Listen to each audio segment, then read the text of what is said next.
النصر حصل عيسى ب 14 هدف. ضعف تقريبا للنجمة الشوخانفة. لقطة صالح باكستان خطيرة.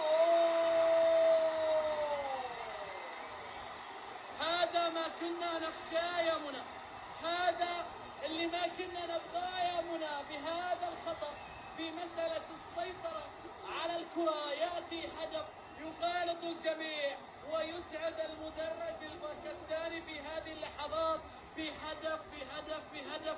معليش يا منى يا عبد الرحمن، القائدة ماريا جميل خان بهدف جميل كان بالإمكان أفضل مما كان يا منى. معليش نتعلم مثل هذه الكرات، ولسه الأمور في أرضية الملعب. شوف لقطة ماريا القوية، خروج غير موفق، وبعد ذلك أيضا تعامل غير جيد